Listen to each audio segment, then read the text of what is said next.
Oke, kita mulai ya. Jadi sesi yang kemarin itu adalah sesi yang Odoo Manufacturing versi Enterprise. Nah, sekarang ini kita mau presentasikan Odoo Manufacturing versi Community ya. Jadi ini Odoo 13 yang saya presentasikan.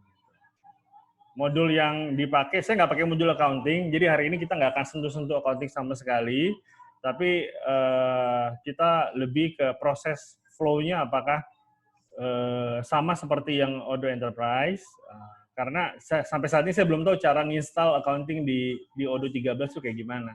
Jadi modul yang saya pakai itu ada purchase, inventory, dan manufacturing. Jadi ini purchase-nya,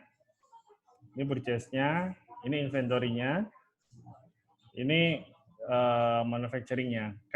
Kenapa saya install juga modul purchase? Karena di case tadi yang hari ini saya mau share, jadi ada di tengah perjalanan proses produksi, barangnya stoknya kurang.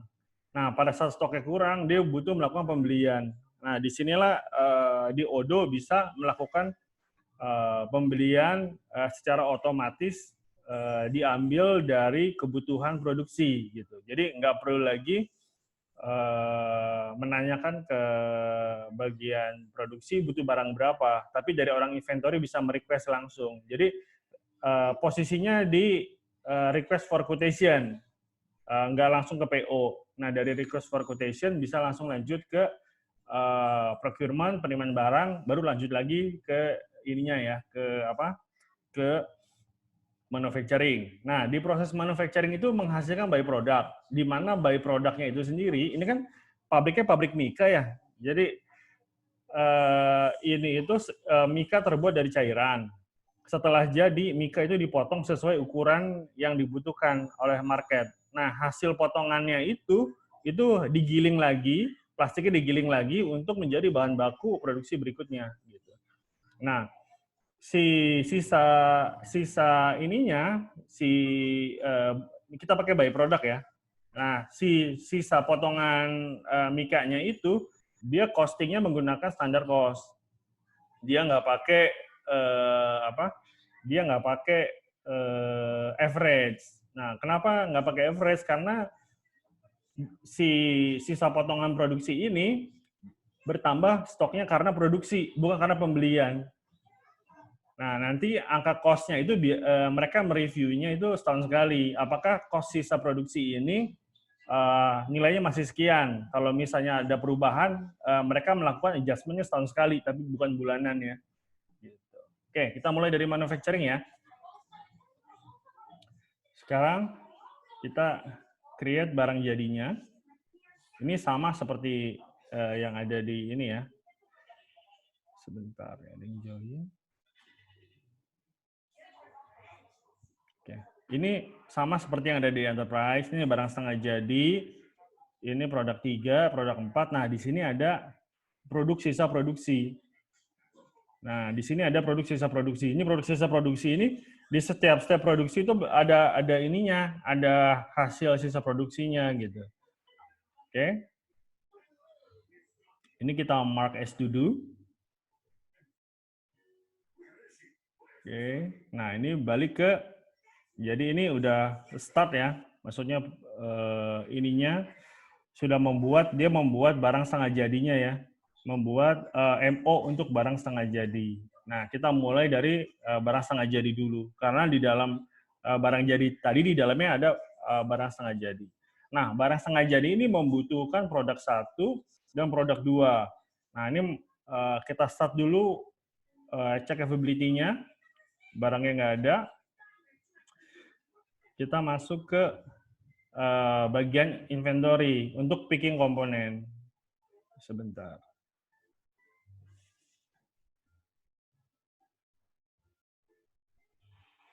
Oke. Ini pickingnya.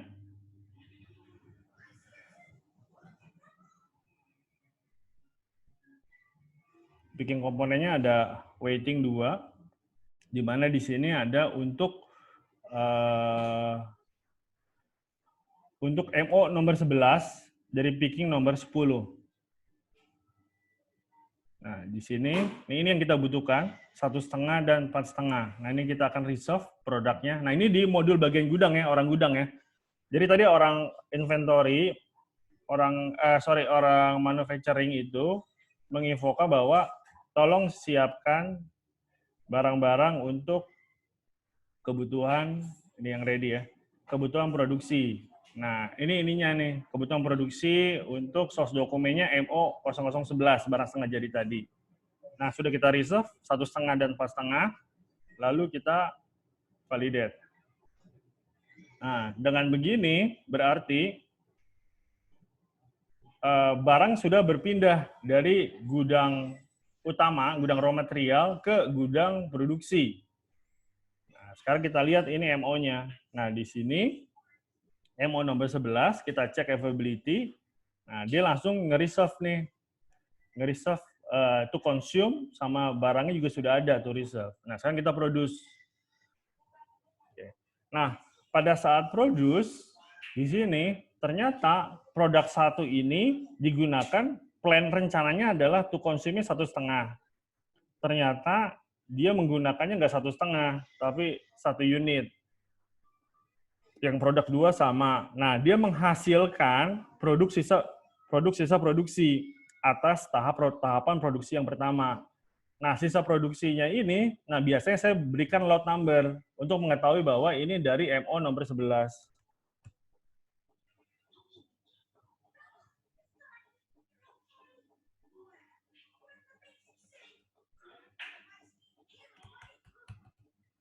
Nah, jadi saya bisa nge-track dari barang ini, sisa produksi dari pekerjaan MO nomor berapa. Nah, ini juga bisa dirubah ya. Ternyata sisa produksi lebih tinggi, menjadi 0,5. Oke, ini kita save. Lalu kita mark as done. Oke, ini ininya sudah selesai, barang setengah jadinya sudah selesai. Lalu masuk ke ini nih, masuk ke barang jadinya. Oke, di barang jadinya kan ini membutuhkan barang setengah jadi, dan produk 3 dan produk 4, dan produk sisa produksi. Nah, produk sisa produksi ini kan ada trackingnya dicentang nih. Kita bisa ngambil dari sisa produksi barang setengah jadi yang tadi ya sebelumnya kita produksi, atau bisa ngambil dari gudang barang, dari stoknya produk sisa produksi yang lain gitu. Nah, ini kita cek availability. Nah, di sini kita masuk ke picking komponen lagi, bahwa di sini ada waiting lagi, di sini ada lead 1, statusnya ready. Oke, di sini membutuhkan barang setengah jadi, produk 3, produk 4, dan produk sisa produksi. Nah, kita cek availability. Oke, barangnya ada. Oke, lalu kita validate lagi. Nah, kita kirimkan lagi nih barang-barang yang dibutuhkan untuk membuat barang jadi ke gudang produksi. Nah, sekarang di gudang produksinya, kita cek availability, sudah ter-resolve di sini semua. Nah, sekarang kita produce. Nah, kita tambahkan lot number-nya. Nah, ini untuk sisa produksi, kita bisa pilih nih, kita mau pakai sisa produksi yang mana gitu. Karena ini pakai standard cost, ya silakan aja pilih yang mana. Tapi biasanya barang sisa produksi itu masih di gudang produksi. Jadi belum secara fisik ya, secara fisik masih ada di gudang produksi. Tapi secara dokumen, semua MO yang sudah selesai itu sudah otomatis terlempar ke warehouse stock. Tapi kalau untuk mau bikin 3 step, bahwa setelah produksi barangnya masuk ke gudang finish good juga bisa juga. Atau masih berada di gudang produksi, dipindahkannya manual, itu juga bisa. Nah, ini sisa produksinya. Ini sisa produksinya biasanya saya buat lagi nih MO 0012.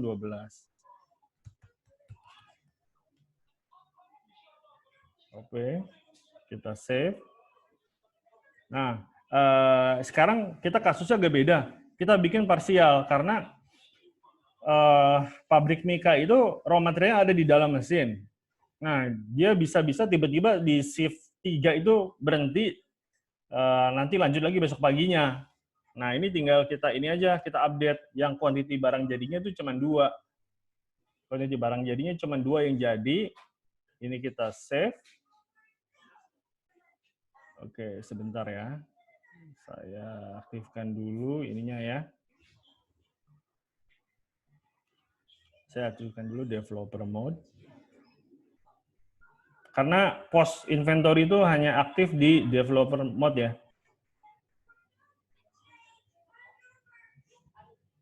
Oke. Nah, di sini statusnya udah in progress. Nah, di sini, nah ini tuh kita bisa post inventory dulu nih. Bahwa posisi stoknya naik dulu 2. Kalau dilihat nih product move-nya, barang jadinya naik 2.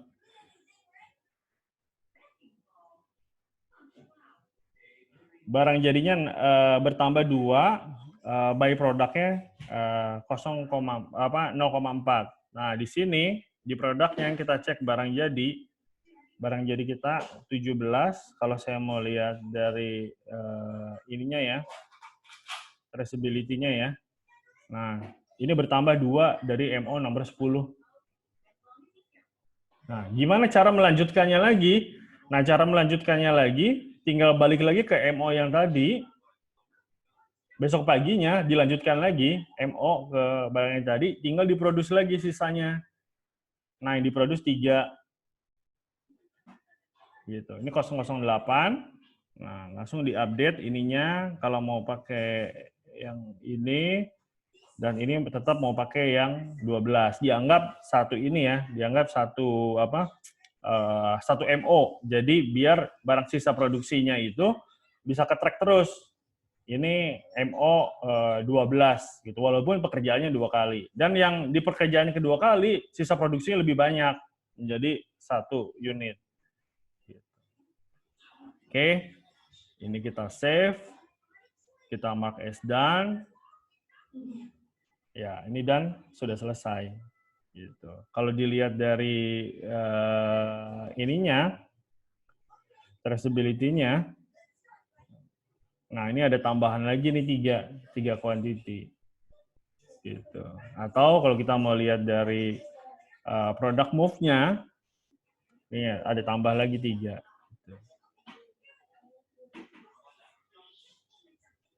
Kalau dilihat dari produknya juga, barang jadi 20.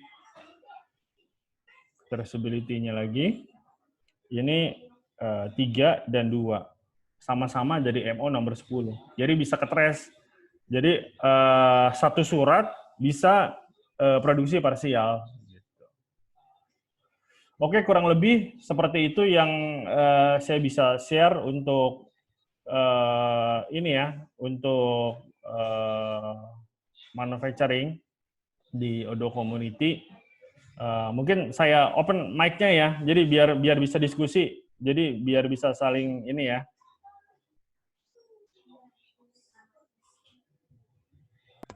Oke, ya. Mas Mur, udah masuk? Udah. Ketinggalan sedikit, apa mau diulang gimana? Boleh. Yang lain gimana? Kecepatan nggak saya tadinya? Udah direkam ya? Direkam. Ya nanti direkamnya dari mana aja. Ya mungkin kita mulai diskusi. Mas Mur, jadi saya kasih background-nya dulu ya.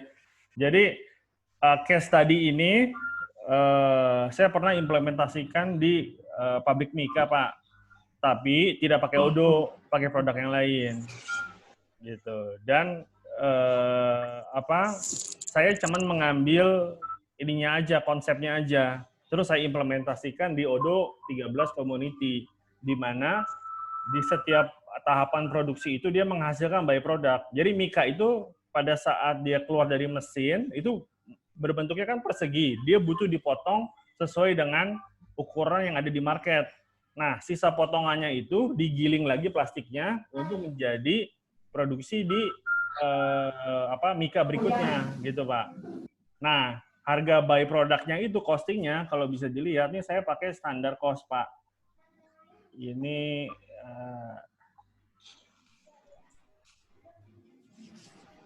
Ini barang sisa produksinya. Nah, ini settingan di produk kategorinya. Ini pakai standar price, tapi inventory reflection tetap automated. Di produknya juga, saya langsung, harusnya sih di sini saya masukin ini nih, update cost-nya berapa. Cuma karena saya nggak ada modul inventory, jadi nggak bisa ngeliatin jurnalnya. Oke. Kurang lebih Mas Mur kayak gitu, Mas Mur. Tadi background-nya ya. Untuk yang lain juga ya. Jadi tadi by product itu bisa di-set quantity di produce ya? Bisa. Tapi di BOM-nya? Di BOM-nya nggak berubah, Pak. Bukan yang bagus gitu. Di BOM-nya nggak berubah. Kalau kita mau lihat BOM-nya si itu, BOM-nya tadi barang jadi, itu by produknya satu quantity. Kalau yang ininya, barang setengah jadinya, by produknya, satu. Oh, ini ngupdate nih ternyata, Pak. Update ya? Ngupdate ternyata. Tadi kan 0,3 ya, saya lihat ya. Saya nggak lihat sampai sini tuh berarti. Berarti ngupdate, Pak.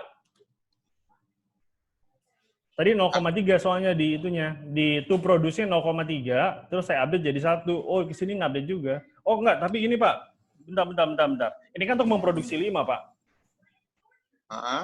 Memproduksi 5, itunya 1. Untuk memproduksi 5 unit barang jadi, produksinya itu adalah 1 gitu. Ini by produknya. Ini sisa produksinya yang potongan plastiknya nih, Pak. Ini saya sudah rencanakan 1, tapi nanti di tengah jalan bisa dirubah-rubah. Oh, bisa berubah, bisa jadi 5, bisa jadi 3, bisa jadi 0 gitu. Bisa. Nanti di video nanti ada ininya, ada saya kasih lihat perubahannya gimana. Bahkan partial production juga bisa, Pak. Iya. Di 1 MO. Nah, ini kan juga dibutuhkan nih biasanya kalau pindah shift atau misalkan dia nggak ada shift 3 cuma sampai shift 2, produksinya MO-nya belum selesai, pagi-pagi mau dilanjutkan lagi. Nah, itu bisa diakomodir juga di Odoo 13 community ini. Mas Kiki. Ya. Nah, di miscellaneous-nya diklik dah tab-nya. Oke, Pak. Iya, Pak. Nah, ini kan kuncinya ya. Oh iya. Consumption flexible. Iya, betul. Saya mau lihat structure and cost-nya.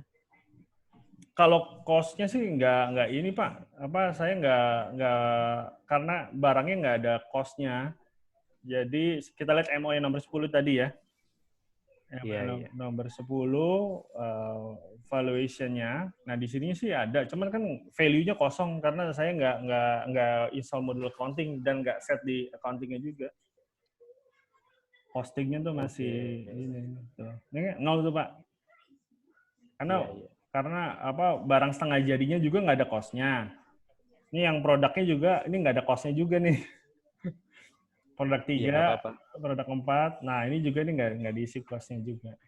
Ya, tapi kuantitinya kurang lebih ngupdate. Ya, saya mau lihat strukturnya aja, Pak. Strukturnya di karena kemarin yang saya tunjukkan itu ada operation ya. Oh ya, ini kita nggak pakai ini, Pak, nggak pakai work center. Iya.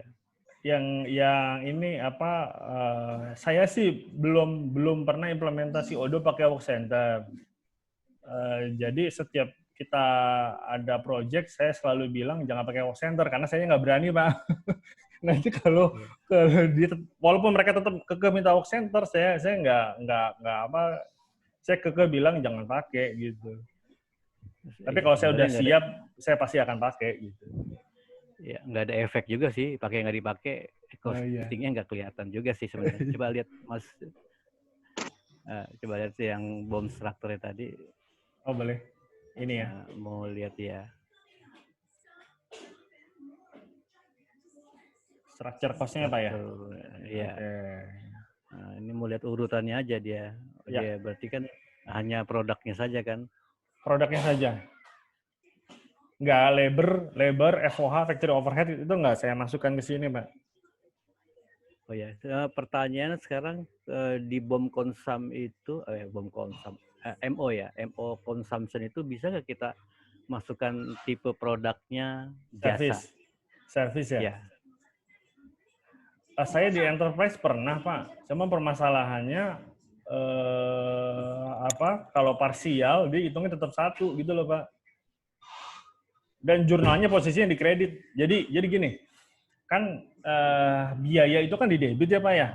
Harusnya kan harusnya di prepaid expense dulu, kalau nggak di accrued expense dulu, baru di expense kan pada saat nanti akhir bulan dibayarkan gitu ya. Karena kan FOH kan sebenarnya belum muncul biaya pada saat produksi, biayanya kan pada saat dibayarkan kan. Contoh kayak bayar listrik, kan kita nggak bayar listrik tiap hari gitu. Nah itu sebenarnya bisa sebenarnya, cuma saya nggak pernah masukkan ke situ gitu Pak. Kalau saya sih modelnya saya, tapi kalau model teman-teman yang lain sih ya boleh di-share Pak. Mungkin saya kayak kemarin by product saya baru tahu, saya baru ingat juga saya pernah ada project by product, langsung saya praktekkan, ya ini kurang lebihnya. Saya baru belajar nih by product di Odoo sebenarnya. Sorry tadi yang jasa tadi belum bisa ya? Bisa, cuman kalau saya nggak pakai Pak. Kita sama-sama aja Pak ya.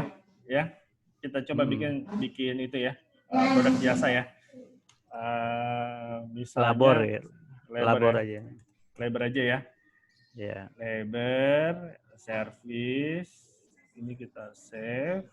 Nah, ini kita edit ininya ya, Abang. BOM-nya nggak usah diedit. BOM-nya nggak usah diedit. Oke. Pas ini aja ya, pas terakhir aja ditambahkan gitu ya. Iya, betul. Oke. Nah, kita bikin baru ya. Iya. Ini saya nggak jelaskan tapi agak cepat aja, nanti pas di barang jadinya baru kita diskusi ya. Iya. Oke.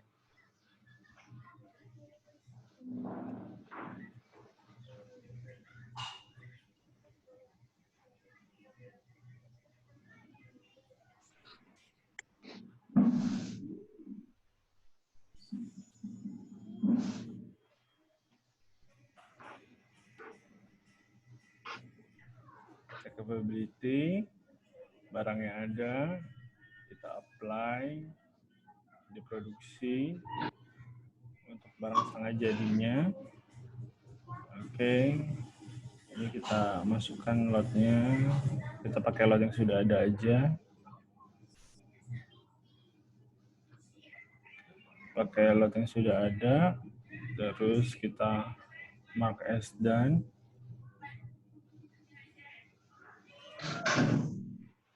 Mark as done, terus kita picking lagi.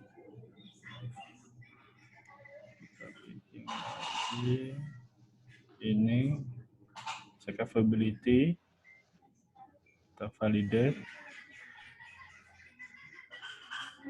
Oke, ini ada barang yang nggak ada, kita create back order dulu untuk barangnya. Oke. Ini produk 4 dan sisa produksinya stoknya nggak ada. Tapi ini kita langsung aja ya, kita tembak langsung aja ya. Iya. Oke. Nah sekarang di sini kita tambahkan labor ya. Nah labornya sih sebenarnya harusnya pakai cost dulu di sini nih supaya muncul costnya kan. Pakai standar cost kan labornya itu kan. Oh iya. Kalau enggak nanti costnya 1 Pak. Iya. Nggak apa-apa sih sebenarnya, contoh aja. Oh contoh ya. Oke. Ini update cost. Sebenarnya juga karena di sini nggak bakal muncul juga sih.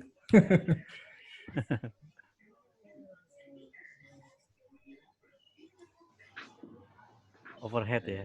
Iya nggak. Saya belum buat itunya Pak. Udah nggak apa-apa lah. Kita lanjut aja. Oke, di sini labor nggak ada, nggak bisa Pak. Iya. Ya jadi itu yang ini ya, Obstacle-nya di sini, Pak. Iya. Storable ya. Labor. Karena apa